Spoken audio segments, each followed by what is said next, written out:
All right.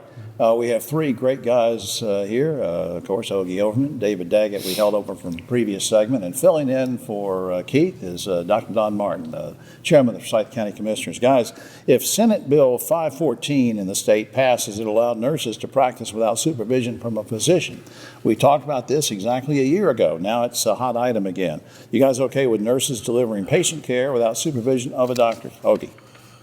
Quite often I am. I mean, I've been without a PCP doctor for years, and the PA does fine, but there are certain instances you really need a specialist. You really do need a doctor in certain cases. David. Yeah, I think there needs to be prescribed limitations and guardrails, but I'm all in favor of it. Don. Yeah, I am too, and I think it does exactly that in the bill, and it is for advanced training. Right. It's not just the average nurses. Absolutely.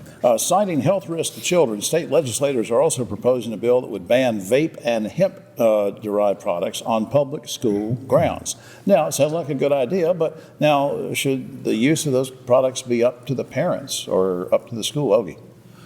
No, I mean, you can't allow people to, it's smoking pot, that's what it is. You can't do that at school. I mean, wait till after school for crying out loud. Vaping thing, David. It's the same thing as when I was a student and we were experimenting with cigarettes. They're not allowed on campus. They should not be allowed on campus. Going to our Safe Sober message, peer pressure is the number one thing on kids. Absolutely. They don't need that peer pressure in school. Yeah, I was experimenting with girls. I didn't smoke. But they didn't get rid of the girls for some reason. Don, what do you think? Most school districts ban vaping. Right. I actually don't think a lot ban the hemp products yet. Right. But a statewide law would probably be welcome. All right, here's another sort of similar thing. State law defines a part-time student as one who's enrolled in both a public and a private setting. Now lawmakers have proposed a bill that would require public schools to provide courses to students who go to private and religious schools. Okay with that, Ogie? No, that's taxpayer money going to people that are sending their kid. No, absolutely not. Dave Daggett. My answer is yes, but you have to follow the money, and there's got to be some sort of financial accountability between the two that Dr. Martin would be much more familiar with than me. Yeah, of course, Don, before he became chairman of Forsyth County Commissioners, as you all know, was superintendent in Winston-Salem Forsyth County Schools. Don, what do you think about that? I think it's fine because in a sense, Ogie, it gets some private school students into public schools, and many times they decide to stay or to take other things. So it's actually welcoming them there. But the money does have to follow appropriately. And right now, you have to be there half a day, and it really needs to be kind of an hour-by-hour fraction parts of the day. Meanwhile, state lawmakers have proposed a bill that would strengthen, quote, women's only spaces, unquote, such as restrooms and school locker rooms. Proponents say it protects women's privacy rights and safety. Guys, do you have a problem with protecting the privacy rights of girls and women? Ogie. Well, that's not the issue, Jim. I mean, let's look at it for what it really is. It's another iteration of the bathroom bill, HB 2. Ask Pat McCrory how that turned out. Right. I'm against Although Pat didn't create it, he tried to get rid of it, but very few people know that.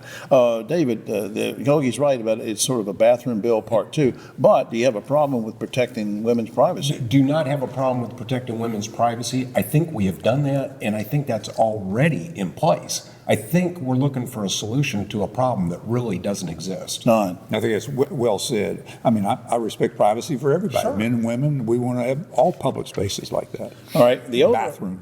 Yeah, bathroom. Yeah, I think, if you have a teenage daughter or, you don't want, I don't want to get into controversy, but if you don't want a male, invading that space, I don't think. Absolutely. All right. The owner of Meta Platforms has announced that kids under age 16 will no longer be allowed to live stream on Facebook and Instagram without parental approval. Now, here's the question. At what age do you think kids should have the right to use the internet without parental consent? Ogie. 16. You agree with them then? I don't like, it's an unenforceable law for one thing. Right. It'll never happen. David. Yeah, it's interesting. I did an internet safety program many, many years ago with my 5-year-old son with a chainsaw and said, would you turn him loose with a chainsaw? Right. Don't turn him loose on the internet. Right. Is there an age? Yes. Should it be driving age? voting age or drinking age. What do you think? What do you think? Probably driving age. Driving But age. So you're okay with the 16th? Yeah, I'm okay with the 16th. Don, what do you think? This is Well, targeting at 16. Do you think the kids should have the right earlier to use it? No, I think 16 as a minimum. And in fact, one could argue 18 in some regards because parents do make a difference in paying bills. If you're Right. paying the bills, you have some leverage. All right. Finally, scientists at the University of Barcelona say that human urine is an excellent fertilizer for plants. Guys, have you ever tried this method on your garden at home? Okay. Don and I talked about this one time. You go to any frat house in America, and along the front porch, there's Yes, I going to be a understand, line but that- of dirt and yeah, where no yeah. grass grows. Right, yeah. Figure it out. Ogie was in some very liberal fraternities. Don, about your garden?